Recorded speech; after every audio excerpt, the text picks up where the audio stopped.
Good morning students. सेठ श्री भगवान दास तोदी PG college Laxmangarh की ऑनलाइन क्लासेस में आपका स्वागत है। बीएससी फर्स्ट ईयर का अपना पेपर चल रहा था मैकेनिक्स, जिसमें अपन ने इसकी लास्ट क्लास में करा था एक एग्जाम्पल, जो वेलोसिटी निकाली थी अपन ने। दो स्थिति सदिश R1 R2 आपको दिए हुए थे, V1 की वैल्यू दी हुई थी, T की वैल्यू दी हुई थी और जो V2 था वो अपने को फाइंड आउट करना था। उसके बाद अपन पढ़ेंगे अभी, जैसे ट्रांसफॉर्मेशन इक्वेशन पढ़ रहे थे अपन S व S डैश में, जितनी भी स्थिति सदिश विस्थापन वेग त्वरण बल के मान हैं अपन एक फ्रेम में जो दिए हुए थे उनको दूसरे फ्रेम में एनालिसिस कर रहे थे कि वहाँ पर स्थिति चेंज होने पर क्या होता है। तो वैसे उसी के आगे अपन अभी पढ़ेंगे जो दो निर्देश तंत्रों S व S डैश में कण के स्थिति सदिश क्रमशः 8t square minus 3t i cap plus 2j cap plus 4t cube k cap तथा 8t square minus 5t i cap plus 2j cap plus 4t cube k cap है, तो S डैश फ्रेम का S के सापेक्ष वेग ज्ञात कीजिए और दूसरा अपने को करना है कि सिद्ध कीजिए कि दोनों निर्देश तंत्रों में त्वरण समान होता है। जब अपन time dependent time independent transformation equation पढ़ रहे थे, गैलीलियन ट्रांसफॉर्मेशन इक्वेशन पढ़ी थी, जैसे बोल रहे थे कि S डैश फ्रेम S के सापेक्ष धनात्मक अक्ष दिशा में गतिमान है या S के सापेक्ष किसी भी दिशा में गतिमान है, तब उनके चेंजेज क्या क्या आ रहे थे। जैसे स्थिति चेंज हो रही थी, R डैश इक्वल टू क्या निकल रहा था अपना R माइनस VT, ये क्या था S डैश फ्रेम का, ये क्या था S फ्रेम का, ठीक है। वैसे ही U dash equal to U minus भी पढ़ रहे थे। वैसे ही अब इसमें क्या है, एक तो वेग पूछा है, दूसरा क्या कहा है कि सिद्ध कीजिए कि दोनों निर्देश तंत्रों में त्वरण है वो समान होता है। तो देखो इसको पहले अपन इसके ए वाले पार्ट को सॉल्व करेंगे।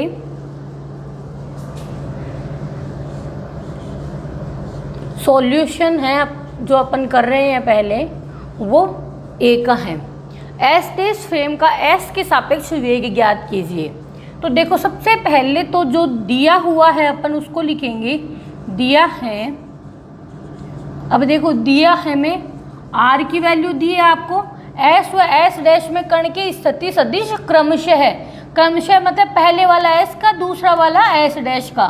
तो R की जो वैल्यू है वो क्या है 8t square minus 3t i cap plus 2j cap plus 4t cube k cap. उसके बाद जो अपने पास R डैश की वैल्यू है 8t square minus 5t i cap plus 2j cap plus 4t cube k cap है। फिर लिखेंगे अपन स्थिति के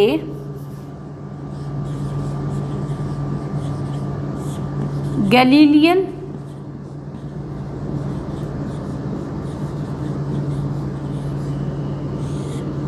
रूपांतरण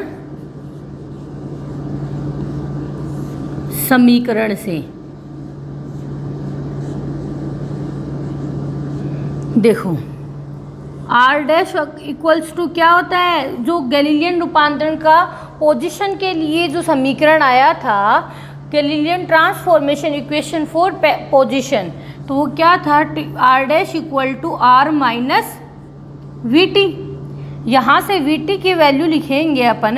अब देखो यहाँ पर क्या बोला है S व S डैश में, तो यहाँ से जब VT की वैल्यू अपन निकालेंगे इस VT की, तो क्या बचेगा, इधर पॉजिटिव में आ जाएगा, तो R minus R dash. Only अपने को क्या है वेग ज्ञात करना है, जो V निकालेंगे तो ये यहाँ क्या T से डिवाइड हो जाएगी ये वाली value R minus R dash. अब देखो ये जो मान है R व R डैश के वो क्या लिखेंगे इसमें, तो इसे तो लिखो इक्वेशन फर्स्ट, इक्वेशन 2 और इसे लिखा इक्वेशन थर्ड। तो यहाँ लिखेंगे अपन समीकरण 1 व समीकरण 2 का मान कहाँ रखेंगे, समीकरण 3 में रखने पर।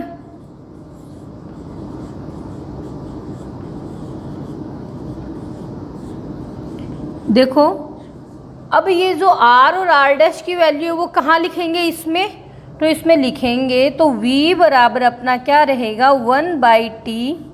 अब देखो पहले r की वैल्यू है तो r की लिख देते हैं अपन, 8t square minus 3t i cap plus 2j cap plus 4t cube k cap. अब देखो मैं डायरेक्ट माइनस करके लिख रही हूँ, तो डायरेक्ट माइनस करके लिखेंगे तो 8t square minus 5t i cap, अगली भी दोनों वैल्यू माइनस में, इसके पूरे की आगे क्या है r माइनस r डैश है तो यहीं पर माइनस आ जाएगा, तो माइनस सबसे मल्टीप्लाई होगा तो ये प्लस वाली सारी वैल्यूज क्या है, जहाँ पर भी प्लस है वहाँ पर माइनस हो जाएगा, तो minus 2j cap minus 4t cube k cap. अब देखो यहाँ से 2j कैप से 2j कैप कैंसिल, एक प्लस का एक माइनस का, ये वाली टर्म भी cancel, 4t cube k cap. अब देखो 8t स्क्वायर, यहाँ माइनस में 8t स्क्वायर तो ये भी कैंसिल, बच्चा क्या ये माइनस 3t, लेकिन यहाँ पर क्या है माइनस 5 और यहाँ पर भी माइनस है और यहाँ पर भी इसके माइनस है, तो ये कैसी वैल्यू आएगी, ये प्लस में हो जाएगी 5 वाली, तो क्या लिखेंगे इसको 1/t, जो क्या बचा है माइनस 3t और यहाँ से क्या प्लस 5t, तो बचेगा क्या अपने पास 2t आई कैप, 2t आई कैप। अब देखो यहाँ से t से t कैंसिल तो बचेगा क्या 2 आई कैप, वेलोसिटी है तो मीटर पर सेकंड में, तो इस जो v की वैल्यू आई वो अपने पास क्या आएगी 2 आई कैप मीटर पर सेकंड। ठीक है, अब देखो ये तो हुआ, अपने को पूछा क्या था कि एस डैश फ्रेम का एस के सापेक्ष वेग ज्ञात कीजिए, वो अपन ने किया है 2 आई कैप मीटर पर सेकंड, आई कैप एक्स दिशा में जो लेते थे अपन। ठीक है, अब अगला अपन करेंगे सिद्ध कीजिए कि दोनों निर्देश तंत्रों में त्वरण समान होता है। तो देखो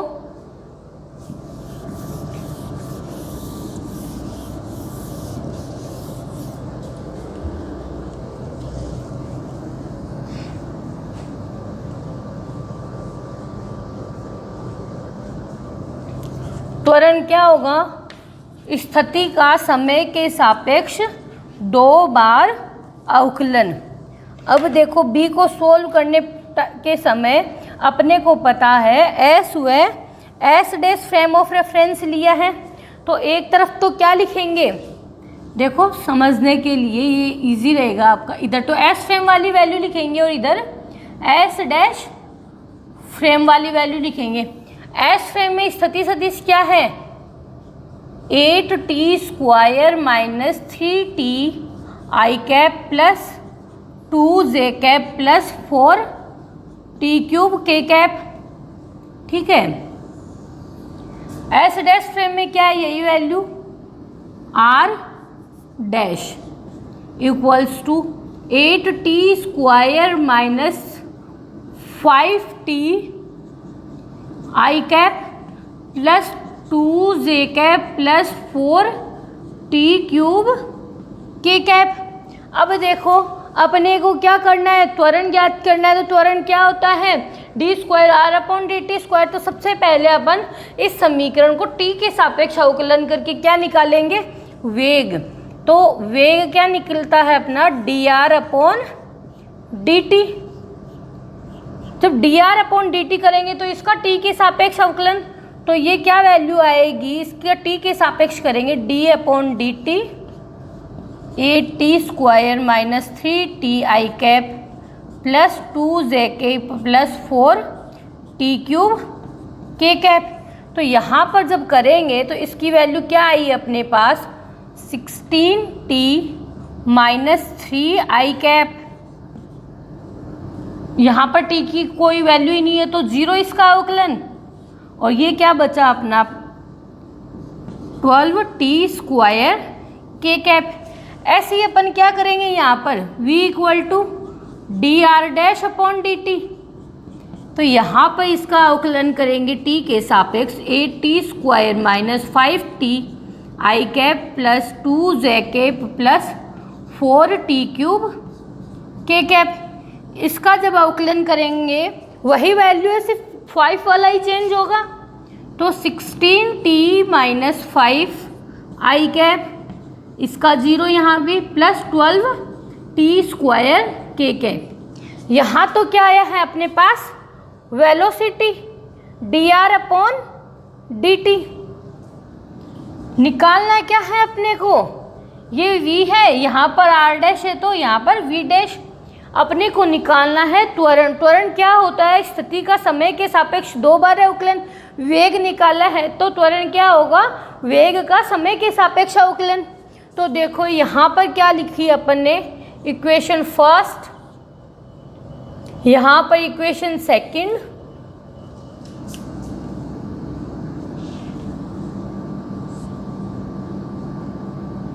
यहाँ पर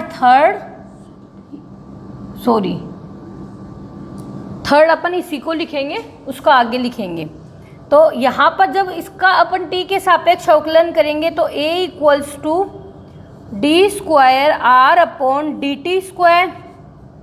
या dv/dt। तो t के सापेक्ष जब इसका अवकलन करेंगे तो यहाँ पर क्या रहेगा, 16 आई कैप इस t का 1, यहाँ पर कोई t की वैल्यू है नहीं तो 0, प्लस 24 t के कैप। ये आई समीकरण 3, इसको लिखो समीकरण 4, इसको 5। फिर इसमें भी a निकालना है तो d²r'/dt² या dv'/dt। इसका लिखेंगे, इसका 0 हो जाएगा तो 16 आई कैप प्लस 24 t के कैप। अब देखो अपने पास s व s' में दोनों में त्वरण आ चुके हैं। कंपैरिजन करो कि क्या क्या वैल्यू आई है इनकी। एक s फ्रेम में है और ये s' फ्रेम में है। तो देखो यहाँ पर 16 आई के प्लस 24 t के कैप, 16 आई के प्लस 24 t के कैप दोनों में बराबर है। और अपने को यही सिद्ध करना था कि दोनों निर्देश तंत्रों में त्वरण समान होता है। तो equation third and equation fourth क्या है, एक दूसरे के अनुरूप है।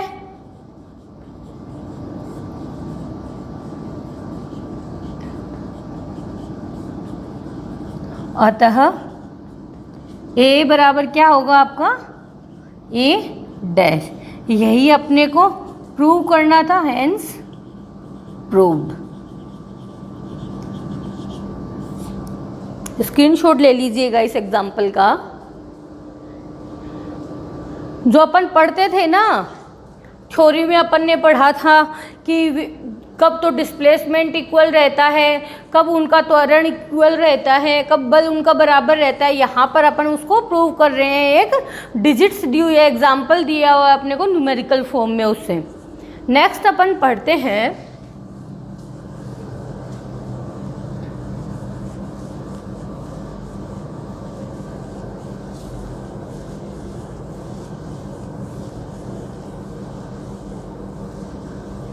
देखो एग्जाम्पल लिखो, आप क्वेश्चन लिखो। यदि दो कणों की स्थिति सदिश व वेग क्रमशः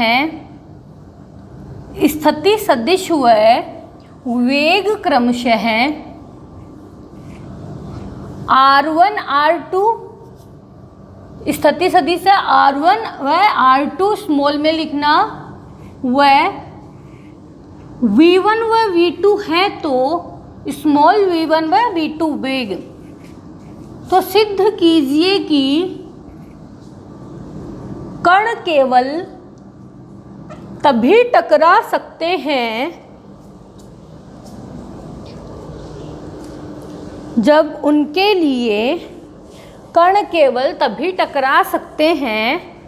जब जब उनके लिए, देखो मैं लिखती हूँ, जब उनके लिए, देखो मैं यहाँ पर लिख रही हूँ इसको शॉर्ट में, स्थिति सदिश है दो कणों के लिए। तो स्थिति सदिश तो क्या है, R1 एंड R2। वेग क्या है, V1 व V2। तो सिद्ध कीजिए कि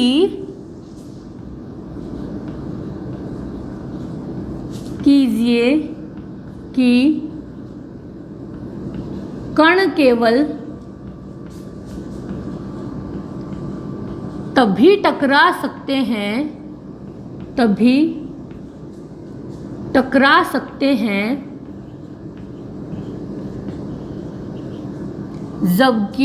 जब उनके लिए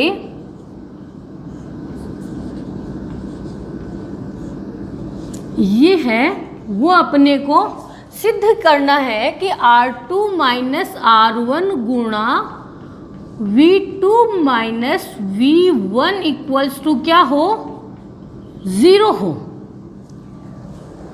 दो कण उनके स्थिति सदिश R1 व R2 है, वेग V1 व V2।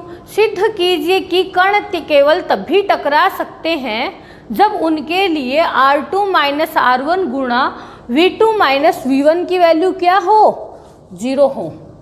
तो देखो इसके लिए क्या करते हैं अपन, सबसे पहले देखो, माना कि दो कण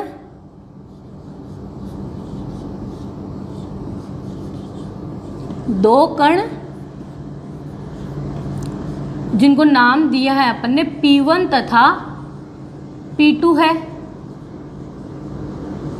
जिनके स्थिति सदिश क्रमशः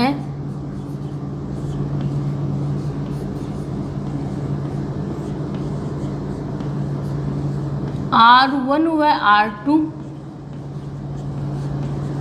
तथा वेग क्रमशः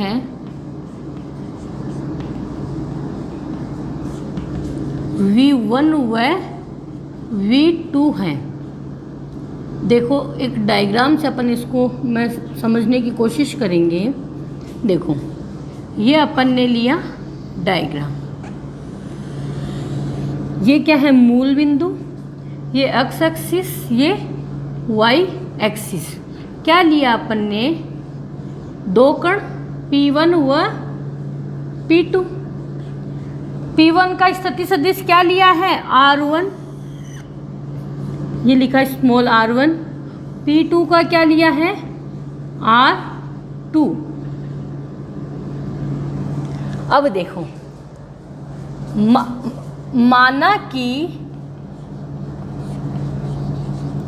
स्मॉल t समय पश्चात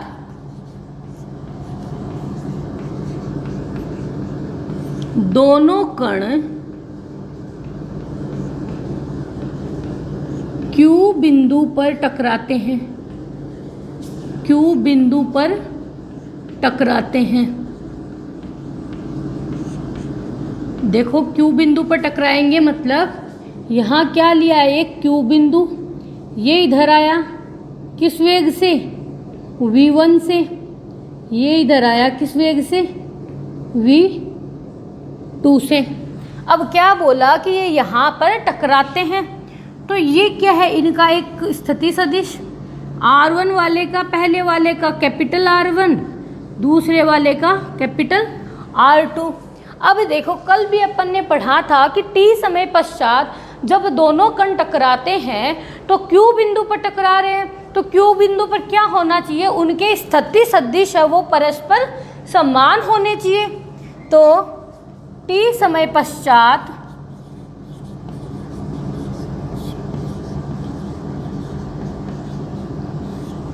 Q बिंदु पर टकराने पर कणों के स्थिति सदिश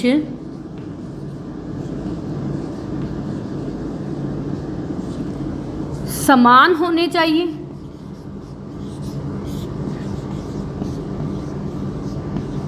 देखो जब समान होने चाहिए तो ये क्या होना चाहिए, R1 है वो किसके बराबर, R2 के। और वही स्थिति सदिश के रूपांतरण समीकरणों से R dash equal to R minus V T, जैसा कल लिखा था। तो पहले वाले कण के लिए तो R1 प्लस V1t, दूसरे का R2 प्लस V2t। इसको ऐसे भी देख सकते हैं, यहाँ पर क्या है, P1 कण के लिए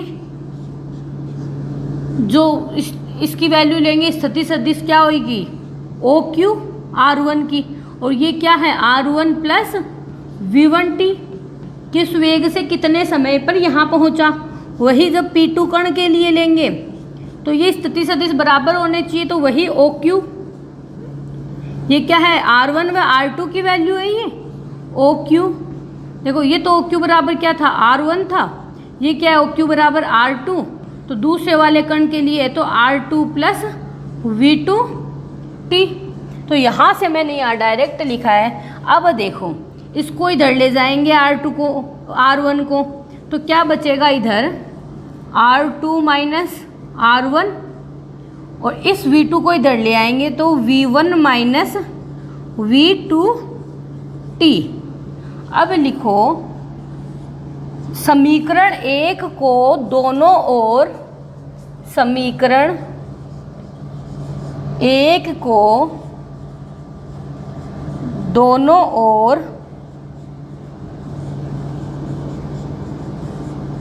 V2 माइनस V1 से सदिश गुणन, सबकी डायरेक्शन दे रखी है, तो सदिश गुणन करने पर, सदिश गुणन करते हैं तो इधर करेंगे तो V2 माइनस V1, और पहले से वैल्यू क्या है V1 minus V2t equals to V2 minus V1 into R2 minus R1। देखो इसके बराबर 0 अपने को प्रूव करना है, तो अपन जो प्रूव करना है उसके बहुत नज़दीक है, लेकिन कुछ प्रॉपर्टीज़ का अपने को यहाँ पर पता होना चाहिए। सदिश गुणा किया है तो क्रॉस का साइन। अब देखो यहाँ पर इसको क्या लिख सकते हैं, V2 माइनस V1 है, V1 माइनस V2 है। सदिश गुणन के नियम से इसको लिखो समीकरण 2।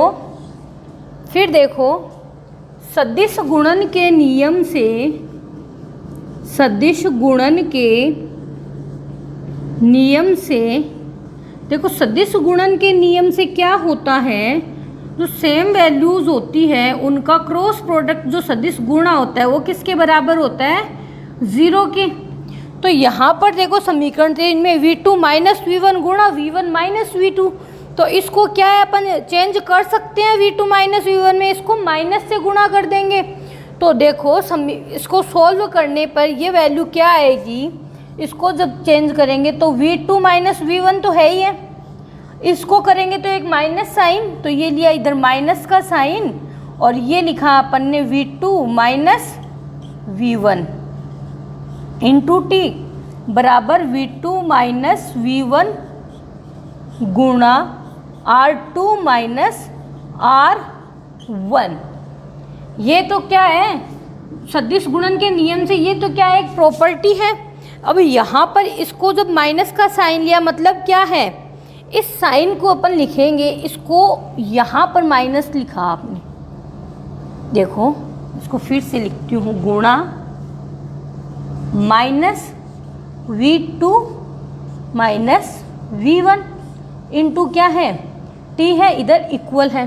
तो देखो वही रहेगी, इसको एक ब्रैकेट में लो और बंद कर दो, ठीक है, और ये पूरे का होल, ये सबसे t गुणा में है।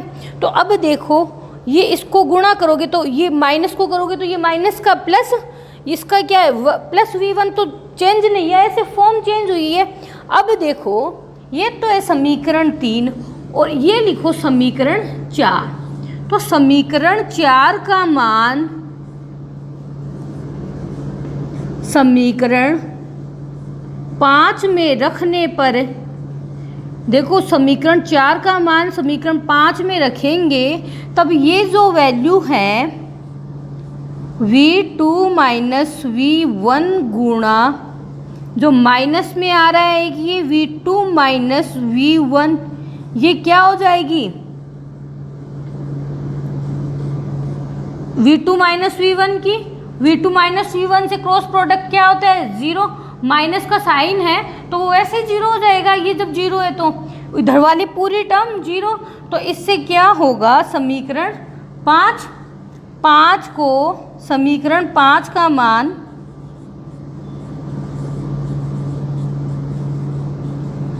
समीकरण 3 में रखने पर,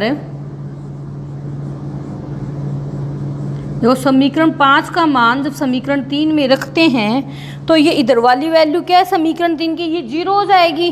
तो बचेगा क्या R2 माइनस R1 गुणा V2 minus V1 equals to 0।